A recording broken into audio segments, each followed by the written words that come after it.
everyone, welcome to Creatrix my dear students. We are back with a bang with लक्ष्य batch 2.0 और आप देखने जा रहे हो नेटवर्क का एक बेहतरीन lecture. But before we start, it is very important that I introduce myself for the students that are meeting me for the first time. Dear students, my name is Ankit Goyal. I got All India Rank 1 twice in GATE in 2014 and 2018. I was awarded gold medal by President of India himself in the year 2013 when I graduated from IIT. Till date, I have trained over 2 lakh students and currently I am working as a director at an academy for the GATE department. अब मेरे सभी बच्चे मेरे बारे में ये सारी बातें जानते हैं, लेकिन मैं कहता हूं बेटा सबसे इंपॉर्टेंट बात क्या है? इंपॉर्टेंट बात ये है बेटा कि आप लोग के लिए अन अकेडमी जितने ज्यादा से ज्यादा हो सकता है फ्री इनिशिएटिव लेके आता है और ये मेक श्योर करता है कि हमारे बच्चे हर कंपटीशन में सबसे आगे रहें. इसी डायरेक्शन में है ये लक्ष्य बैच 2.0 जो कि आपको आपके लक्ष्य तक पहुंचाएगा, आपको आपका टारगेट हिट करने में मदद करेगा. That is get 2023. और देखो इसी तरह के फ्री सेशंस आपके लिए और भी अवेलेबल हैं. आपको बस इस लिंक पे जाना है और यहां पे ना ढेर सारे प्रैक्टिस क्वेश्चन है.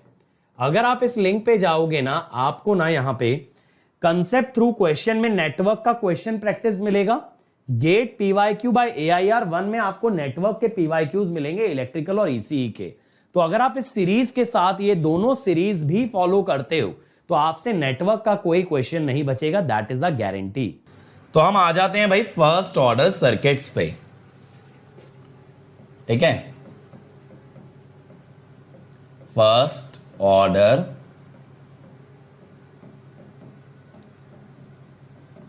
सर्किट्स. ठीक है, अब देखो जैसा मैं आपको बता रहा था इस लेक्चर के बिगिनिंग में कि फर्स्ट ऑर्डर सर्किट वो होते हैं जिनके अंदर एक एनर्जी स्टोरेज एलिमेंट होता है, यानी कि या तो इंडक्टर होगा या तो कैपेसिटर होगा, both will not be there. तो इस तरह के नेटवर्क्स को हम कहते हैं फर्स्ट ऑर्डर सर्किट. तो ये वाला एक पहले पॉइंट नोट डाउन कर लो. First order circuits are those, first order circuits are those which only have one energy storage element, which only have one energy storage element, either L or C, either L or C. ठीक है, अब आज का जो हमारा topic है that is source free first order circuit. अब देखो किसी भी नेटवर्क को ऑपरेट कराने के लिए obviously you need power, you need energy. अब पॉइंट ये आता है कि भाई अगर नेटवर्क में सोर्स नहीं है तो ये पावर, ये एनर्जी कहां से आ रहा है? तो इसका एक सिंपल सा आंसर है कि जो भी आपका एनर्जी स्टोरेज एलिमेंट है उसके अंदर कुछ ना कुछ एक इनिशियल स्टोर्ड एनर्जी है जो कि आपके नेटवर्क को ऑपरेट करा रही है. यानी आप बाहर से एनर्जी सप्लाई नहीं कर रहे हो, जो भी उसकी स्टोर्ड एनर्जी है उसी का यूज करते हुए you are operating the network. तो that is how source free first order circuits work. तो ये वाला पॉइंट लिखना. In a source free network, in a source free network we do not supply any energy, we do not supply any energy for the network to operate, we do not supply any energy for the network to operate, but whatever energy is stored in the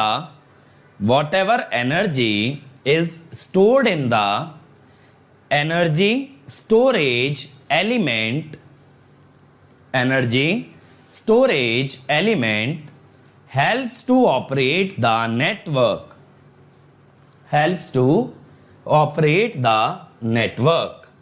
ठीक है भाई. तो यानी अगर inductor है उसमें कुछ energy हो सकती है, सी है तो सी में कुछ एनर्जी हो सकती है और वही एनर्जी आपकी नेटवर्क चलाने के काम में आ रही है. सही है. अब इसके अंदर हम स्टार्ट करते हैं अपने पहले नेटवर्क से, that is source free RC circuit. ठीक है, सोर्स फ्री आरसी सर्किट. अब इसके अंदर देखो क्या होता है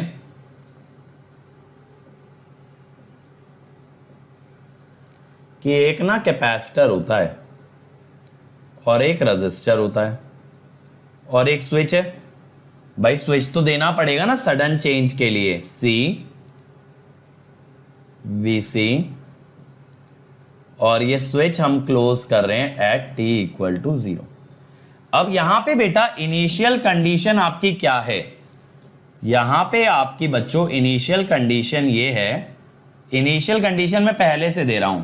वैसे अगर आप मेरे एक्चुअल एग्जांपल्स देखोगे तो लास्ट लेक्चर में आपने देखा था इनिशियल कंडीशन भी हम डिराइव करते हैं कैसे, 0 माइनस से। पहले 0 माइनस की वैल्यू निकालते हैं, वही वैल्यू 0 प्लस पे आती है, that is how we derive initial condition. But इस वाले नेटवर्क में मान के चलो कि मैंने आपको इनिशियल कंडीशन दे रखी है Vc 0 minus equal to Vc 0 plus equal to V naught. और प्रैक्टिकली जो आपके पास क्वेश्चन आएंगे, आपके पास जो क्वेश्चन आएंगे एग्जाम के अंदर, उसके अंदर आप लोगों का ये वैल्यू आप डिराइव करोगे, ये वैल्यू आप डिराइव करोगे। अब भाई देखो क्या होगा, जब ये रेजिस्टेंस लगाया तो यहां से ना जो भी चार्जेस हैं, जो भी करंट है वो ऐसे फ्लो करेगा, ठीक है। यानी बेसिकली अगर आप ध्यान दो तो करंट पॉजिटिव टर्मिनल को लीव करेगा। करंट पॉजिटिव को लीव क्यों करेगा, क्योंकि ये जो आपका कैपेसिटर है it will start to deliver power और it will start to deliver energy. तो हम क्या कहते हैं, when a charged capacitor, when a charged capacitor is connected across R,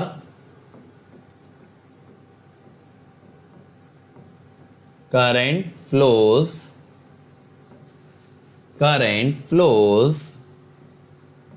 such that it leaves positive terminal of C, ठीक है। so that capacitor delivers energy. जब भी तो इसकी स्टोर्ड एनर्जी यूज होगी, भाई ये एनर्जी ले तो सकता नहीं, रेजिस्टेंस के पास तो कोई एनर्जी होती नहीं। रेजिस्टेंस तो बस क्या करता है, इलेक्ट्रिकल एनर्जी को हीट में कन्वर्ट करता है, वो अपनी तरफ से किसी को एनर्जी नहीं दे सकता। लेकिन ये जो कैपेसिटर है ये अपनी एनर्जी किसे देता है, रेजिस्टेंस को।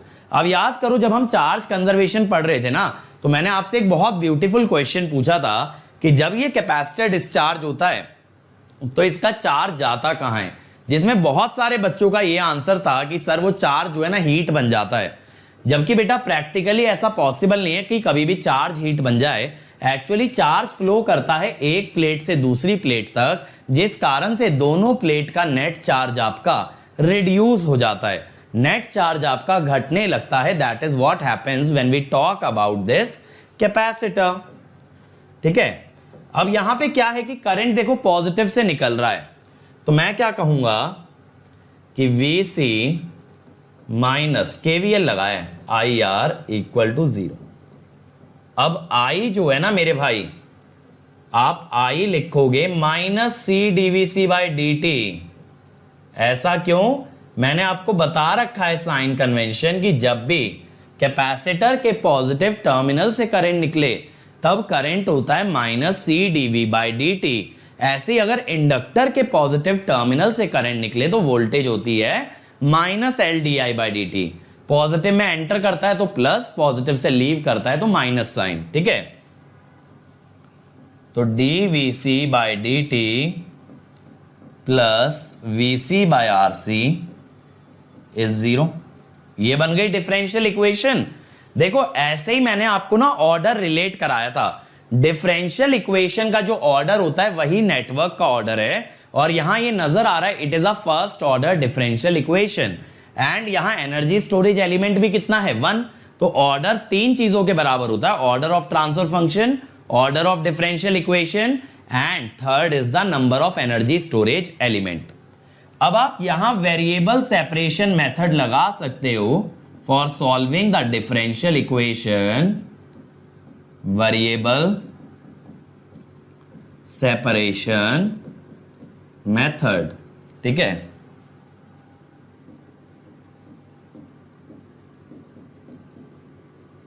DVC by dt, sorry D V C by VC is minus dt by RC, ठीक है। अब यहां पे क्या होगा कि इंटीग्रेशन आपको करना पड़ेगा दोनों साइड का, ठीक है ना। अब आप जब इंटीग्रेट करते हो ना मेरे भाई, तो आप ये बोलते हो कि 0 टाइम पे वोल्टेज दे रखी थी V0 और t टाइम का मुझे पता नहीं है ना, t टाइम का मुझे तो निकालना ही है ना कि कितनी होगी वोल्टेज। इनिशियल V0 है ये मैं जानता हूं। अब इसके लिए जब आपने लेफ्ट हैंड साइड इंटीग्रेट करी तो ये बनी log ऑफ Vc, क्या बनी log ऑफ Vc, और राइट हैंड साइड जब इंटीग्रेट करोगे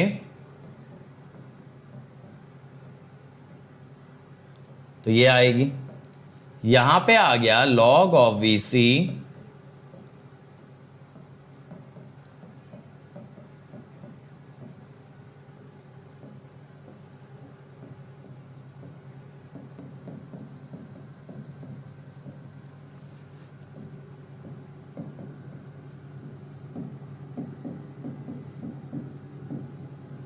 ये आ गया, ठीक है।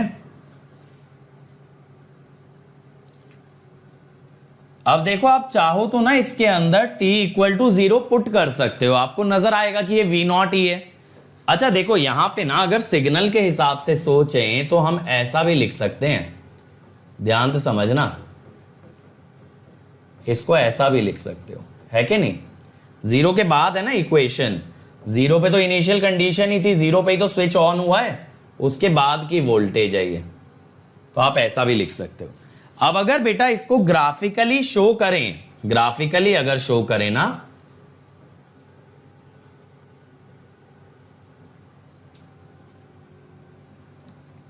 तो कैसी आती है ग्राफ, Vc वर्सेस t। आप लोग मेरे साथ साथ लिखते भी चला करो, डेरिवेशन वगैरह में ज्यादा कुछ ना सोचने वाला पार्ट होता नहीं है, प्योरली मैथमेटिकली तो है इस टाइप से, ठीक है। एक्सपोनेंशियली डीकेइंग, ये ग्राफ जो आएगा दैट इज एक्सपोनेंशियली डीकेइंग। मेरे को लगता है e की पावर माइनस x का ग्राफ तो मैक्सिमम बच्चों को आता होगा यार, एक्सपोनेंशियल डीके, ठीक है। इनिशियल वैल्यू V0 है और ग्रेजुअली वो डाई आउट होता जा रहा है। अब देखो Vc को लिखने का एक तरीका और होता है, ऐसे, यहां पे जो टाउ है ना ये क्या कहलाता है, this is called as the time constant और इसकी वैल्यू होती है RC, ठीक है। RC सिंपल है, RC होती है। बहुत सारे बच्चे जिन्होंने कॉलेज लेवल पे, स्कूल लेवल पे नेटवर्क किया होगा वो जानते होंगे कि सर टाउ तो RC होता है, ऐसी कोई बहुत बड़ी चीज नहीं बता दी है मैंने, लेकिन इसका फिजिकल सिग्निफिकेंस आज आपको समझाता हूं, ठीक है। इसका फिजिकल सिग्निफिकेंस बहुत अच्छे वे में देखते हैं ताकि आपको समझ आए ये टाउ की परिभाषा। तो इसके लिए मैं क्या करता हूं, एक टेबल बनाता हूं, ठीक है, क्योंकि मैक्सिमम बच्चे जो है ना टाउ के फॉर्मूले तक पढ़े रहते हैं। हो सकता है बहुत सारे लोगों ने, मैं ये नहीं कहता इसके आगे भी पढ़ा हो, बिल्कुल हो सकता है। देखो मेरे को जो है ना Vc की वैल्यू कुछ कुछ टाइम पे चाहिए, मुझे टाउ पे चाहिए, 2 टाउ पे चाहिए, 3 टाउ पे चाहिए, 4 टाउ पे चाहिए, 5 टाउ पे भी चाहिए, ठीक है। कैसे निकालनी है, देखो कैसे निकालनी है, यहां पे आपको वैल्यू पुट करनी है, यहां पे आपको वैल्यू पुट करनी है। वेरिएबल सेपरेशन के बाद क्या किया, अरे मेरे भाई ये रहा ना dt इसके साथ ले गए, Vc नीचे ले आए, यही तो किया है। ऐसा समझ लो पूरी इक्वेशन को dt से मल्टीप्लाई कर दिया है, ठीक है। चलो अजब गजब सवाल पूछते हो कभी कभी। अब देखो मेरे भाई, अगर आप यहां पे ना t को टाउ रखोगे तो e की पावर -1 बनेगी, e की पावर -1 बनेगी, तो e की पावर -1 है 0.3678 V0। ठीक है, अब इसके बाद यहां पे t की जगह 2 टाउ रखो, 2 टाउ अगर रखोगे तो ये बनेगा e की पावर -2, e की पावर -2, तो ये बना 0.1353। ठीक है, ऐसे ही 3 टाउ रखोगे, e की पावर -3 0.00497। ठीक है, 4 टाउ रखोगे 0.00183।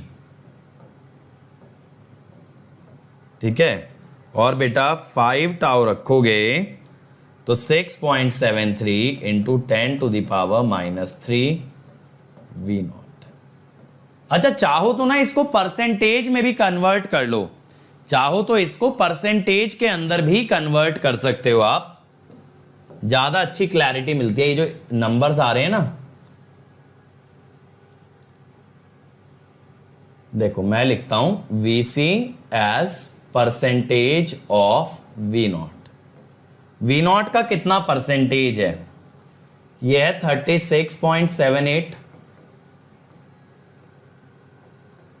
13.53, 4.97, 1.83, 0.673। ठीक है, ये 5 परसेंटेजेस आ गए। तो हम लोग टाउ को कैसे डिफाइन कर देते हैं, देखो सबसे पहला तरीका तो ये होता है tau the time eight which output of a network reaches 36.78% of initial value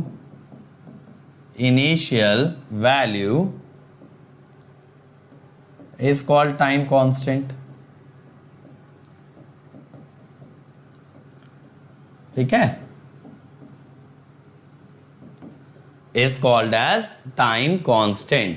वैसे पता है इसको टाइम कांस्टेंट बोला क्यों गया, देखो मैं बताता हूं। अगर आप ये डिफरेंशियल इक्वेशन देखोगे ना, तो आप ये बोल सकते हो कि यहां पे जो VC है, अगर आप देखोगे यहां से आप ऐसा बोल सकते हो ना, -RC, या ऐसा समझ लो कि ये जो रेट है ये VC के प्रोपोर्शनल है, और प्रोपोर्शनैलिटी कांस्टेंट कितना है, प्रोपोर्शनैलिटी कांस्टेंट है 1/RC। RC की यूनिट टाइम की होती है, RC की अगर यूनिट निकालोगे ना सेकंड आती है, तो इसका मतलब ये हुआ it is a proportionality constant, और जिसकी यूनिट टाइम की है तो क्या बोल दिया, टाइम कांस्टेंट।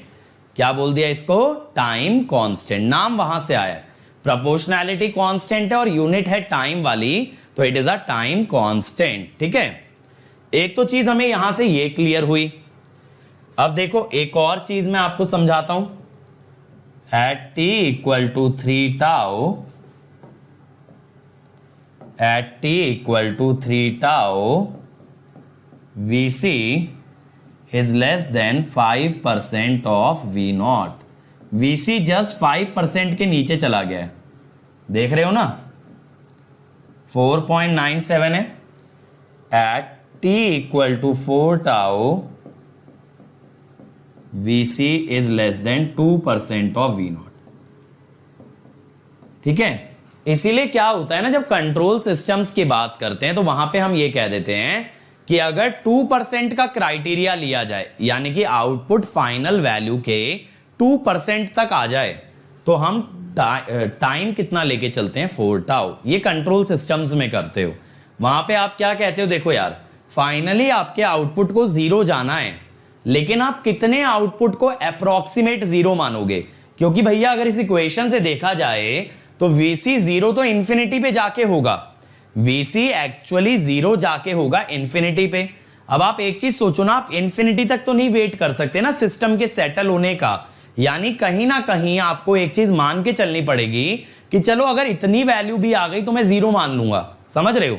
जैसे मान लो कि अगर इंफिनिटी टाइम तक वेट करने पे जीरो आ रहा है, बट आप कहो चलो भैया इनिशियल का 2% पहुंच गया ना, यानी 98% डीके हो गया, तो भी मैं जीरो मान लूंगा, मैं उसके अंदर खुश हूं। तो फिर बेटा यहां पे आपको कितना टाइम लगेगा उस चीज के लिए? 4 टाउ, 4 टाउ। बट हम लोग क्या कहते हैं ना, in first order circuits, in first order circuits हम लोग ऐसा कहते हैं, सेटलिंग टाइम, यानी कि जब आउटपुट जीरो के नियर अबाउट सेटल हो चुका है, दैट इज 5 टाउ। कंट्रोल में तो 2% क्राइटेरिया लेके 4 टाउ कर देते हैं, लेकिन नेटवर्क के अंदर हम ये कहते हैं कि भैया फाइनली सेटल होगा कहां पे जाके? 5 टाउ पे, 5 टाउ पे। समझ आया? क्योंकि ये वैल्यू कितनी हो गई? 1% से भी कम हो गई, 0.5% के अप्रोक्सीमेट हो गई। तो बेटा अगर मान लो जैसे कोई इंस्ट्रूमेंट है आपका, अब वो रीडिंग तब देगा जब सिस्टम सेटल हो जाएगा। अब आप रीडिंग लेने के लिए इनफाइनाइट टाइम तक तो नहीं ना वेट करोगे कि भाई बैठे हैं सालों तक, आज रीडिंग लेनी थी लेकिन 4 साल बाद ले रहे हैं, ऐसा तो नहीं करोगे। ऑब्वियसली कहीं ना कहीं अप्रोक्सीमेट करना पड़ेगा, जिस टाइम पे आप कहोगे चलो भैया इतनी एक्यूरेसी भी सही है, जीरो नहीं मिल रहा तो जीरो के करीब की वैल्यू भी मुझको चलेगी। तो कितनी वैल्यू पे चलता है? 5 टाउ पे। 5 टाउ पे आप क्या मान लेते हो? Output almost becomes zero. आप 5 टाउ पे मान लेते हो ऑलमोस्ट बिकम्स जीरो, जीरो का वेट नहीं कर सकते। अब ये तो चलो ऐसी बात है जो कि ज्यादातर लोग जानते हैं, बट बेटा ये याद रखना, ये कंट्रोल में यूज होता है कि 3 टाउ वाला होता है, इसको कहते हैं 5% क्राइटेरिया, और 4 टाउ वाले को कहते हैं 2% क्राइटेरिया। मतलब समझ रहे हो ना 5% 2% का? इसका मतलब ये, अगर मैं यहां पे आपको दिखाऊं ना, देखो मेरी बात को समझना, मैं आपको ग्राफिकली भी दिखा देता हूं। ये एक्सपोनेंशियली डीकेइंग आया। अब देखो ये हुआ 3 टाउ, ठीक है। यहां पे क्या हुआ? 0.05 V0 अप्रोक्सीमेटली, वैसे तो 0.0497 होगा, ठीक है। फिर ये आया 4 टाउ,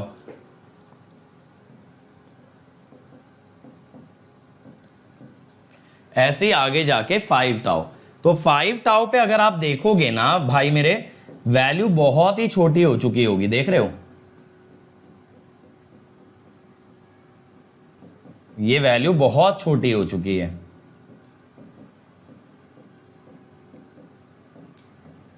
तो इसको आपने मान लिया कि ठीक है भाई इतनी वैल्यू है तो इसको जीरो ही कह देते हैं, इससे छोटा क्या जाएंगे। चलो ये वाला तो टेबल ऐसा है कि आप लोग ना बहुत जगह देखे भी होंगे, हर किताब में भी होगा। अब हम आते हैं ग्राफिकल इंटरप्रिटेशन पे, ग्राफिकल इंटरप्रिटेशन ऑफ टाउ।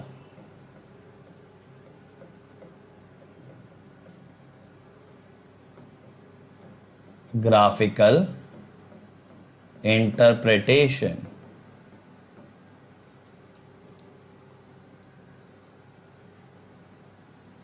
अब ग्राफिकल इंटरप्रिटेशन में मैं क्या कहता हूं कि भाई एक बार ना जरा आप स्लोप निकालो, dVc/dt निकालो जरा। कैसे निकालोगे? d/dt V0 e⁻ t/टाउ। तो कितना होगा? है ना, ये आ गया ना। अब देखो यार मेरा पॉइंट ये है कि अगर ये मेरा ग्राफ है Vc का, ध्यान से समझना, ये Vc versus T, Vc versus T जो है ना कुछ इस तरह का है। अब मैं ये कहता हूं मेरे बंधु कि यहां पे अगर मैं टेंजेंट ड्रॉ करूं, ठीक है, ये टेंजेंट मैं कहां ड्रॉ कर रहा हूं? जीरो पे।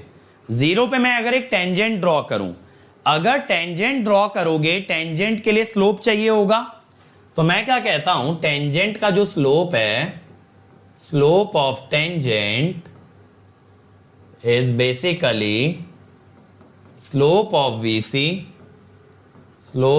VC at t equal to 0।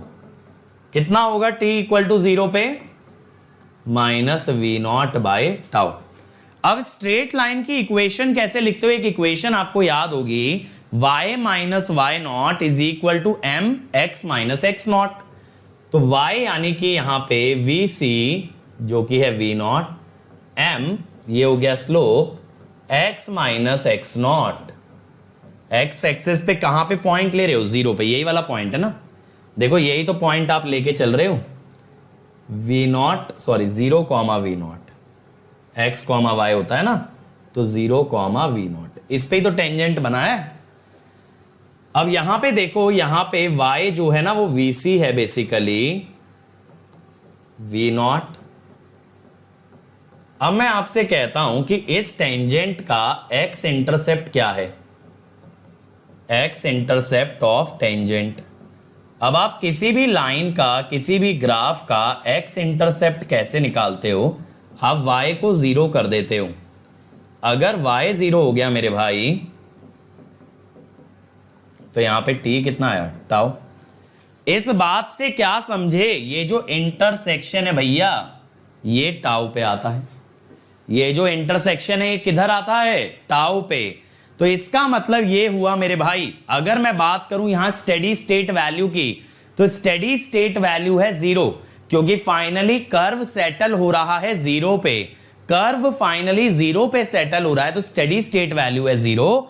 तो मैं ये कहूंगा, अगर आप इनिशियल पॉइंट पे टेंजेंट ड्रॉ करते हो, तो it intersects the steady state value at t equal to tau. It intersects the steady state value at t equal to tau. समझ में आया? तो ये वाला पॉइंट लिखना, if a tangent is drawn to the capacitor voltage, if a tangent is drawn to the capacitor voltage at t equal to 0, then it intersects the steady state value. It intersects the steady state value, bracket में लिखो VC equal to 0, steady state value bracket में लिख लो VC equal to 0 at t equal to tau, समझ गए? अब खासियत ये है, अगर आप चाहो तो डिराइव भी कर सकते हो आगे, कि अगर आप टाउ पे टेंजेंट बनाते तो ये कट करता 2 टाउ पे। कहां कट करता? 2 टाउ पे। ऐसे ही अगर 2 टाउ पे बनाया होता, तो ये कट करता 3 टाउ पे। ऐसे चलता है, सही है? 0 पे बनाओगे तो इंटरसेक्शन टाउ पे बनाओगे तो 2 टाउ पे, 2 टाउ पे बनाओगे तो 3 टाउ पे। फॉर्मूला मेथड यही है। जैसे मान लो टाउ पे टेंजेंट बनाना है, टाउ पे टेंजेंट बनाने के लिए आपको ना ये कोऑर्डिनेट फिगर आउट करने हैं। ये है टाउ और v0 e to the power -1। कैसे निकाला? इसमें टाउ डाल दिया, तो क्या आया? v0 e to the power -1। ये हो गया y कोऑर्डिनेट, ये हो गया x। और स्लोप आप यहां से निकालोगे t को टाउ डाल के। स्लोप का तो ये फॉर्मूला है ना, यहां t को टाउ डाल देना, स्लोप आ जाएगा। तो आपको 3 चीजें ही तो चाहिए ग्राफ की इक्वेशन के लिए। आपको क्या क्या चाहिए? y एक्सिस का इनिशियल पॉइंट, x एक्सिस का इनिशियल पॉइंट और स्लोप। तो ये तो मैंने आपको x0 और y0 दे दिया कोऑर्डिनेट्स। स्लोप यहां से आ गया, इक्वेशन लिखना और फिर से क्या निकाल देना? x intercept.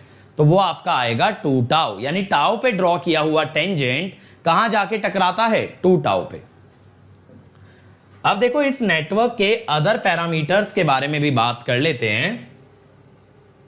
अदर पैरामीटर्स,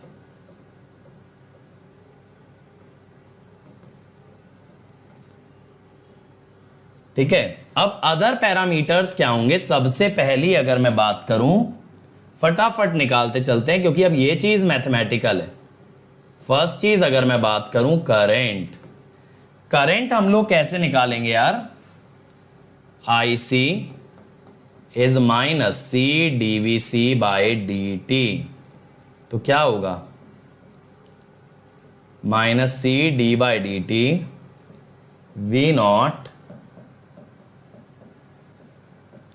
ये होगा। तो ये डेरिवेटिव अगर आप निकालोगे ना, अब ये मत कहना कि सर माइनस क्यों लगाया, करंट पॉजिटिव से निकल रहा था इसीलिए minus C dVC by dt, यानी करंट का ग्राफ भी कैसा आ रहा है भाई, एक्सपोनेंशियली डीकेइंग। अगर हम करंट के ग्राफ की भी बात करें I वर्सेस T, तो ये भी आ रहा है एक्सपोनेंशियली डीकेइंग, ये है V not by R initial value, ठीक है। ऐसे ही दूसरा पैरामीटर हो सकता है यार, charge on capacitor, charge on capacitor,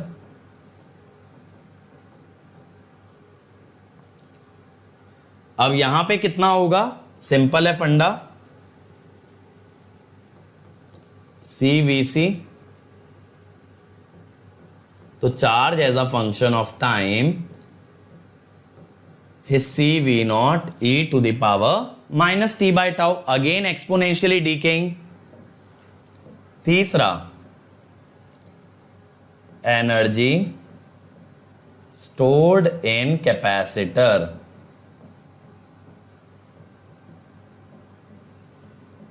कि कैपेसिटर में कितनी एनर्जी आपकी स्टोर्ड है। अब ये समझना U ऑफ T, मैंने बताया था ना इंस्टेंटेनियस एनर्जी होती है, मैंने आपको याद है बताया था कि अगर आपको T टाइम पे एनर्जी चाहिए तो T टाइम पे वोल्टेज निकाल लो, उससे T टाइम की एनर्जी आती है यहां पे, है ना। मैंने आपको इंडक्टर कैपेसिटर के लिए ये चीज याद रखने के लिए बोला था, half C V naught square e to the power minus t by tau का square, half C V naught square e to the power minus 2t by tau. अब यहां पे ना इसको ऐसे लिख लेते हैं यार, half C V naught square e की power minus T over tau by 2, ये इसका फाइनल एक्सप्रेशन है। तो अगर आप एक चीज नोटिस करो, एनर्जी का जो टाइम कांस्टेंट है वो है tau by 2, time constant for energy, time constant for energy is tau by 2, कितना है टाउ बाई 2। इसका मतलब energy decays faster then voltage, faster than voltage. अब ये तो होना भी है, ऐसा सोच के देखो, एनर्जी वोल्टेज के स्क्वायर के प्रोपोर्शनल है, हाफ CV स्क्वायर है ना, तो अगर वोल्टेज आपकी हाफ हो गई तो एनर्जी तो 1/4 हो जाएगी, यानी जितने टाइम में वोल्टेज हाफ हुई उतने टाइम में एनर्जी 1/4 हो जाती है, तो एनर्जी बहुत तेजी से गिरती है एज कंपेयर टू वोल्टेज, ठीक है। इसके बाद अपना चौथा parameter, power dissipated in resistance, power dissipated in R। समझ में आ रहा है ना भाई सब लोगों को, कोई दिक्कत तो नहीं लग रही कहीं से कहीं तक भी। पावर इज इक्वल टू, देखो ये पावर भी इंस्टेंटेनियस पावर है, टाइम का फंक्शन आ रही है ना, I की वैल्यू अगर डालोगे तो V naught square by R square बनेगा, एक R कट जाएगा तो V naught square by R, ये भी स्क्वायर की वजह से एक्सपोनेंशियल 2 टाइम्स हो गया, ठीक है। देखो ये आ गई पावर। अब बहुत बार पता है क्या होता है, ये पूछ लेते हैं कि रेजिस्टेंस में कितनी एनर्जी डिसिपेट हुई, एनर्जी डिसिपेटेड इन R। अब मेरे भाई आपके पास दो रास्ते हैं यहां से, कैसे दो रास्ते सर, यहां पे एक तो आपके पास रास्ता ये है कि अब आप क्या करें ना, यहां पे पावर को इंटीग्रेट कर लें, क्या कर लें, पावर को इंटीग्रेट कर लें। लेकिन भाई इंटीग्रेशन वगैरह कौन ही करे। मैं क्या बोलता हूं कि एनर्जी रेजिस्टेंस में उतनी डिसिपेट हुई होगी जितनी कैपेसिटर में घटी। एक चीज सोच के देखो ना, एनर्जी कंजर्वेशन से अगर सोचें तो रेजिस्टेंस ने कितनी एनर्जी को हीट में कन्वर्ट किया होगा, जितनी एनर्जी का लॉस हुआ कैपेसिटर में। तो मैं कहता हूं कि by energy conservation,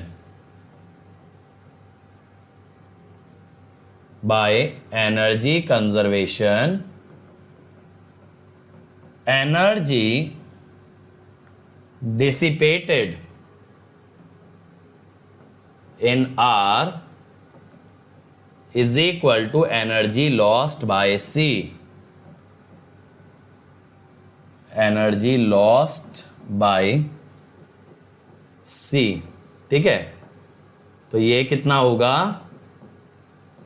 initial energy देखो UCI minus UC, initial minus जो भी उस टाइम पे है।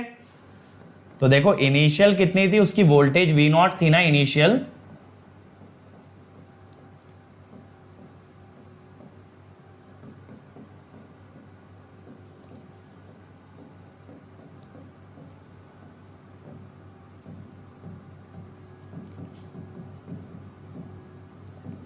ये हो गया, ठीक है। तो ये एनर्जी किस में डिसिपेट हुई, ये हुई रेजिस्टेंस में। तो बेटा इसीलिए देखो जब आप थोड़ा सा लॉजिकल चलते हो ना तो मैथमेटिक्स बचा सकते हो। अगर आप यहां एनर्जी कंजर्वेशन लगाते हो तो सोच के देखो कितनी मैथमेटिक्स बच गई, पूरा इंटीग्रेशन हमने स्किप कर दिया, सही है। तो बेटा ये पूरा एनालिसिस होता है आरसी सर्किट का। इसके अंदर अगर आपको लग रहा है कि कोई पैरामीटर हम लोग मिस कर रहे हैं तो बताओ, कुछ ऐसा लग रहा है क्या कि कोई पैरामीटर मिसिंग है, जल्दी से बोलेंगे। चलो फिर इसी बात पे हम चलते हैं दूसरे सर्किट पे, क्योंकि बेटा आज मुझे ना 2 सर्किट निपटाने हैं। दूसरा सर्किट क्या है, सोर्स फ्री RL सर्किट। लेकिन अब पता है बहुत सारी मेहनत बच जाएगी, क्योंकि आरसी सर्किट में हम बहुत चीजें ना डिटेल में देख चुके हैं। एक्सप्रेशन यहां पे भी सेम आएगा, तो यानी फंडे तो सेम ही चलने हैं। अब देखो यार, आपको सबसे पहली चीज मैं यहां पे बताता हूं, मैक्सिमम लोग सर्किट ड्रॉ करने में गलती करते हैं, ठीक है। किताबों में भी गलती है। क्यों गलती है ना, किताबें क्या दिखाती हैं यार कि R और L के बीच में एक स्विच लगाए। आप मुझे ये बताओ, अगर R और L के बीच में स्विच होता तो इंडक्टर में इनिशियल करंट कैसे हो सकता है। जब तक स्विच ओपन होता तो करंट तो 0 होता ना KCL के अनुसार। लेकिन वो क्या करेंगे, R और L के बीच में स्विच दिखाएंगे और फिर बोलेंगे इंडक्टर में इनिशियल करंट है। अब आप मेरी बात समझना, अगर ये स्विच है, ये स्विच हमने ओपन किया t = 0 पे, यानी 0 से पहले ये स्विच क्लोज था, 0 से पहले ये स्विच क्लोज था। तो अगर स्विच क्लोज था तो इंडक्टर का जो भी करंट था मेरे भाई, वो किससे फ्लो कर रहा था, वो फ्लो कर रहा था शॉर्ट सर्किट से। उसे रेजिस्टेंस में जाने की जरूरत ही नहीं थी। अब अगर मैं आपको यहां पे ये कह दूं कि इनिशियल कंडीशन ये है, मैंने आपको इनिशियल कंडीशन दे दी कि भाई IL0 इज I0। अब आप एक चीज सोच के देखो, अगर आप ये शंट की जगह बीच में सीरीज स्विच लगाते तो आप मुझे अपने दिमाग से बताओ KCL कैसे सेटिस्फाई हो सकता है कि इनिशियल करंट I0 था, हो ही नहीं सकता। इसके लिए हमें क्या बताना पड़ेगा कि शंट में एक स्विच था। तो देखो before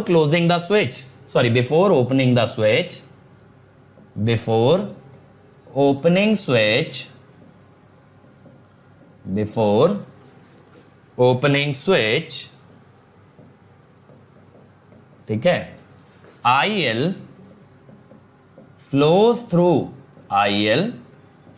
through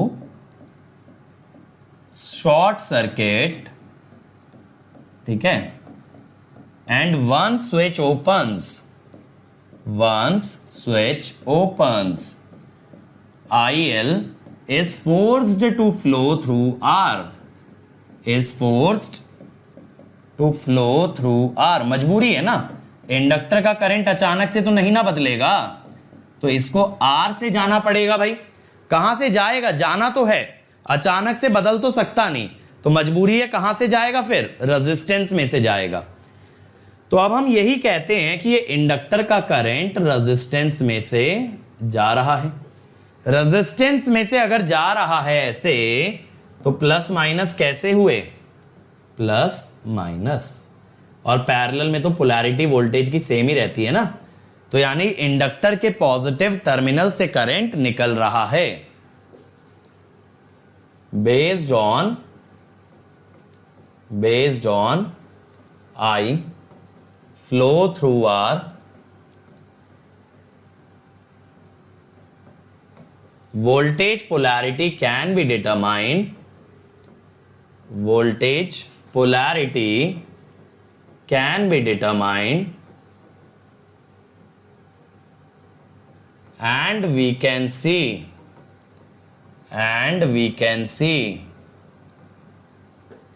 current leaves positive terminal of L,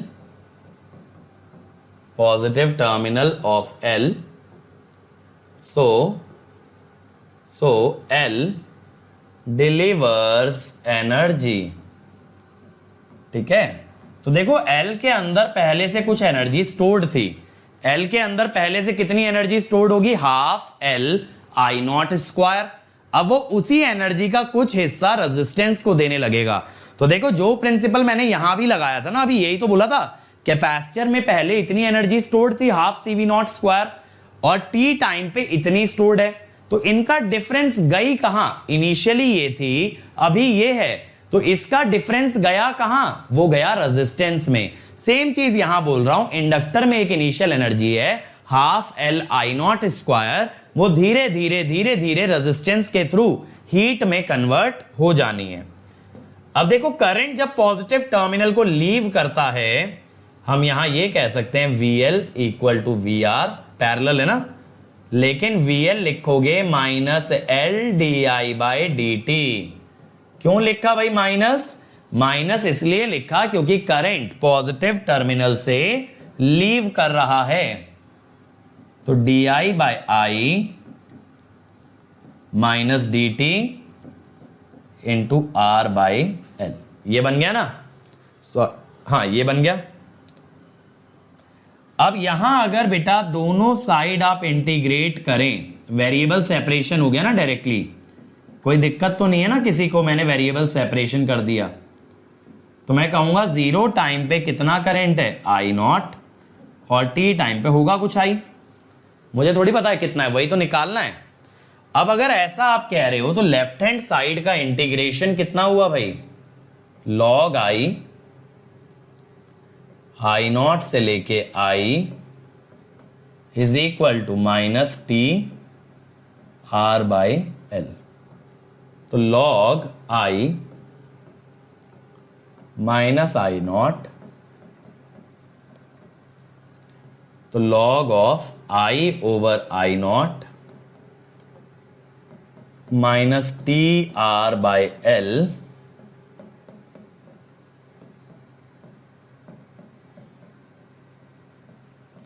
T over L/R कर दिया। देखो अब सेम इक्वेशन बन गई ना भाई, बस पहले ये V नॉट में थी, अब ये किस में आ गई? I नॉट में। पहले VC के लिए निकल रही थी, अब इंडक्टर के करंट के लिए आ रही है। और यहां पे आपका टाउ क्या है? टाउ है L/R। जैसे वहां RC था ना, टाउ है आपका L/R। तो टाइम कांस्टेंट की परिभाषा तो यहां भी सेम रहेगी। At T equal to tau I equal to 0.3678 I naught. So inductor current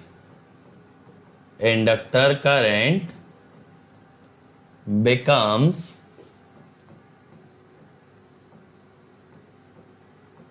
36.78% of initial value. ठीक है, 36.78% ऑफ इनिशियल वैल्यू, यही तो था। अभी जब हमने पीछे भी देखा था, दोबारा से मैं सारी टेबल नहीं बनवा रहा, टेबल एग्जैक्टली सेम बनेगी, तो टाइम क्यों वेस्ट करें। सेटलिंग टाइम हमने क्या बोला था, अगर 5% क्राइटेरिया लेते हो तो दैट इज 3 टाउ, 2% क्राइटेरिया लेते हो तो दैट इज 4 टाउ, और बेटा अगर नेटवर्क्स की बात करें तो नेटवर्क्स में हम क्या लेके चलते हैं, 5 टाउ।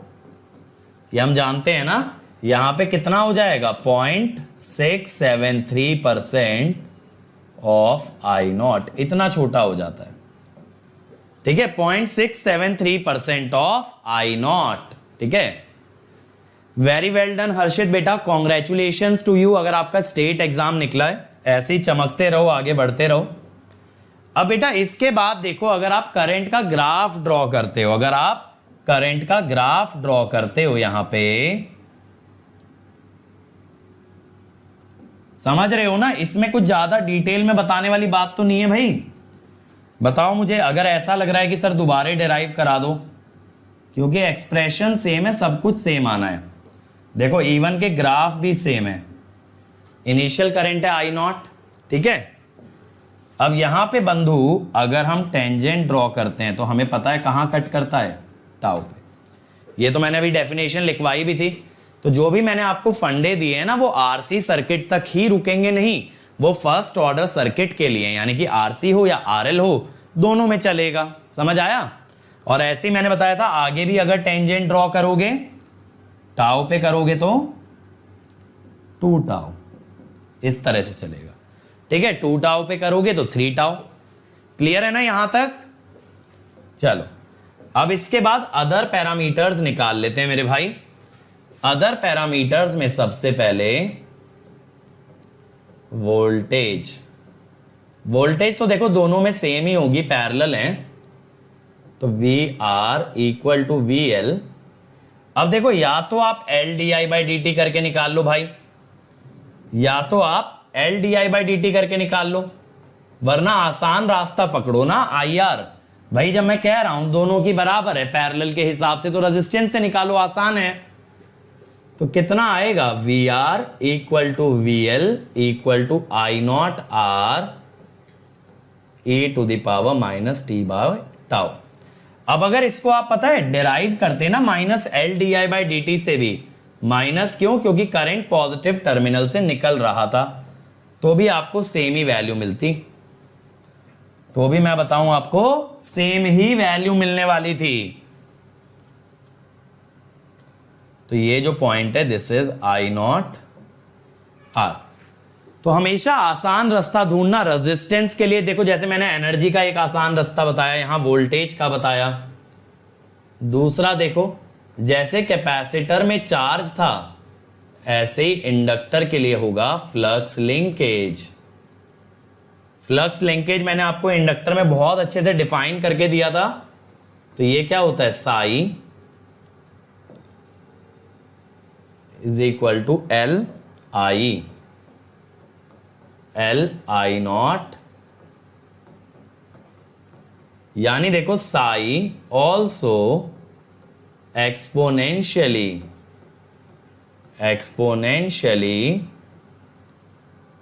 decays with time,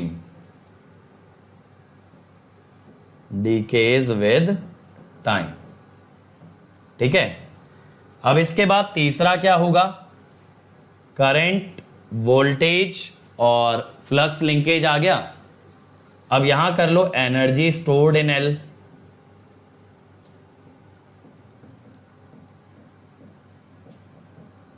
अब इंडक्टर में जो एनर्जी स्टोर्ड होती है बेटा, वो खुद टाइम का फंक्शन होती है, तो ½LI होल स्क्वायर। ठीक है, ये होती है इंस्टेंटेनियस एनर्जी। I की वैल्यू डालोगे तो I नॉट स्क्वायर, ठीक है, अब मुझे लगता है स्पीड में चीजें पकड़ पा रहे होगे यार, क्योंकि ये सब अभी अभी जस्ट डिराइव करके आए हो, है ना। तो यहां पे मैंने बताया भी था एनर्जी का टाइम कांस्टेंट हाफ हो जाता है, tau energy is tau by 2, so energy decays faster than current.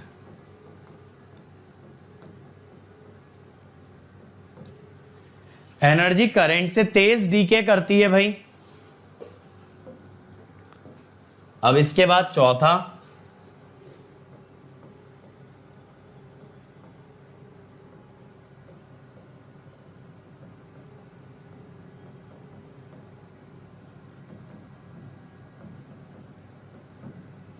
Power dissipated in are. Simple है सर, पावर होती है आई स्क्वायर आर। तो आई का इक्वेशन अगर लिखें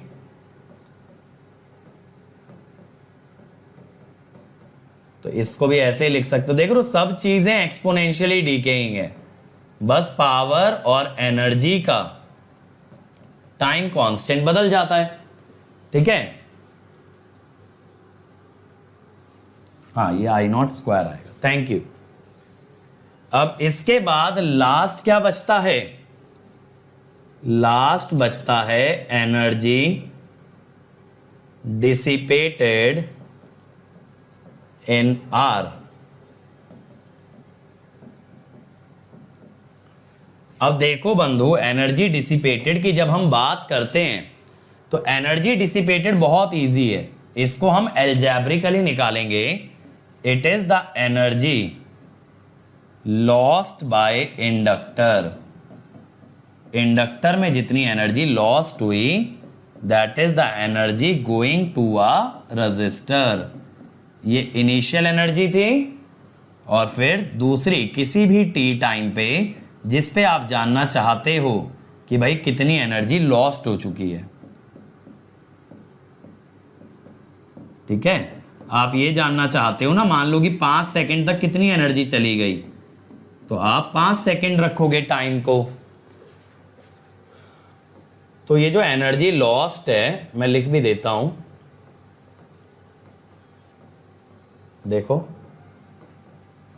ये आई, ये क्या है? It is lost between, lost from 0 to T, 0 से लेके टी तक इतनी एनर्जी लॉस्ट हुई है रजिस्टर में या डिसिपेट हुई है।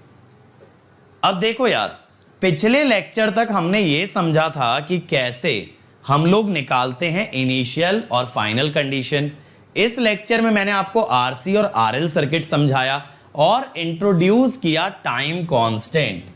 तो अगर बेटा आप टाइम कांस्टेंट भी निकालना सीख गए तो हो जाएगी आपकी जिंदगी सफल ट्रांजिएंट में, क्योंकि यही 3 पैरामीटर लगते हैं। क्या क्या?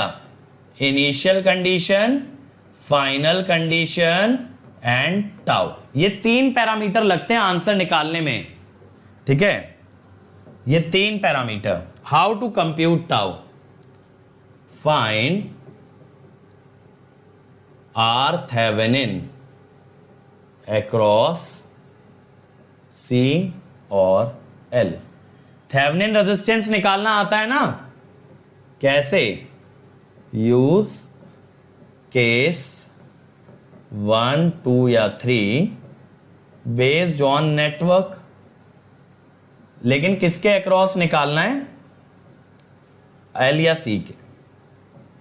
ठीक है, ओपन सर्किट सी और L and then compute across those terminal. ठीक है, आपको नेटवर्क में जब आप थेवेनिन निकालते थे तो आपको टर्मिनल बताए जाते थे ना, ए बी के अक्रॉस निकालो। यहां कौन से टर्मिनल हैं? एल या सी के टर्मिनल हैं। फिर कुछ भी नहीं है बेटा, टाउ आर सी है आर टी एच इंटू सी और टाउ आर एल है L by R T H. सोचो कितना सिंपल है। यहां भी आपकी थेवेनिन्स थ्योरम आ जाएगी। आपको RTH निकालना है और C के अक्रॉस RTH इंटू C कर दोगे, L में L बाय RTH। और यश जो आपकी क्वेरी है बेटा, मैं आज ही स्टार्ट किया हूं लिंक, लो बस डोमेन नेम बदल गया है, बाकी लिंक सेम है, ठीक है। ये रहा, यहां मिल जाएंगी स्पेशल, सही है। तो बेटा ये अगर आप याद रखोगे then you can solve any problem, you can solve any problem. तो ये वाला प्रॉब्लम एक बार ट्राई करना यार घर पे, ये मैं आपके लिए छोड़ के जा रहा हूं, ये वाला प्रॉब्लम ट्राई करना, कल यहीं से शुरू कराऊंगा, ठीक है। मैं देखना चाहता हूं आप लोग खुद से निकाल पाओगे या नहीं। टाउ थेवेनिन में आपको पता है ना, सोर्सेज हटा देते हैं, इसका टाउ आप लोगों ने निकालना है। यहां एक से ज्यादा कैपेसिटर हैं लेकिन वो कंबाइन हो सकते हैं, तो ये आपका होमवर्क है आज का। कल हम यहां से ही क्लास अपनी स्टार्ट करेंगे, ठीक है। और कल मैं आपको first order source free circuit के क्वेश्चन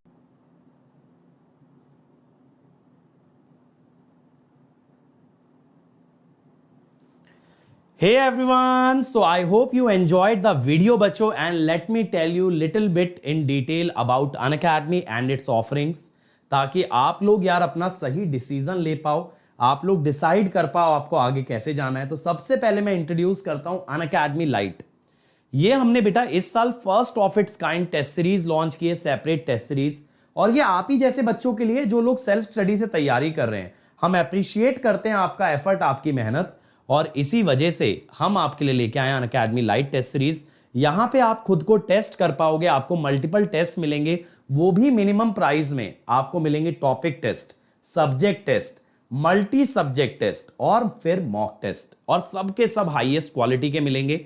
और यहां पे आपको ना लाइव एनालिसिस कराया जाएगा टॉप एजुकेटर्स के साथ। तो आपको बस क्या करना है, अनअकैडमी ऐप पे जाके लाइट सिलेक्ट करना है और वहां पे पेमेंट करते टाइम अंकित ESE कोड लगा देना, ताकि आपको ये टेस्ट सीरीज मिनिमम प्राइस में ऑफर हो जाए, ठीक है। और देखो हमने बेटा आपके लिए लॉन्च किया है Unacademy study material called as notes. तो ये जो हमारे बच्चे प्लस या आइकॉनिक ज्वाइन करते हैं उनके लिए स्टडी मटेरियल लॉन्च किया गया है। और मैं बता रहा हूं बेटा, इंडिया का बेस्ट स्टडी मटेरियल है, और ऐसे नहीं बोल रहा हूं, खुद देखा है तभी बोल रहा हूं। और क्यों है बेस्ट? पहली बात तो बेटा प्रेजेंटेशन लाजवाब, जो कलर्स यूज किए हैं, जो फॉर्मेटिंग यूज की है, वो एक लर्नर को हेल्प करेगा आगे पढ़ने में। मतलब क्या होता है ना, बच्चे यूजुअली बुक्स को इग्नोर करते हैं, पढ़ना नहीं चाहते, भागते हैं, लेकिन यहां आप भागोगे इसे पढ़ने के लिए। इतना इंटरेस्टिंग वे में कंटेंट डिलीवर किया गया है। दूसरी बात बेटा, सभी टॉप एजुकेटर्स की राय लेके, उनके इनपुट्स लेके बनाया है, और हमारे टॉप एजुकेटर्स ने इसे ना 9 on 10 और 9.5 on 10 रेटिंग दिया है। और यहां पे हर टॉपिक के बाद सॉल्व्ड एग्जांपल्स हैं, जिससे आपको समझ आएगा इस टॉपिक से कैसा क्वेश्चन बनता है।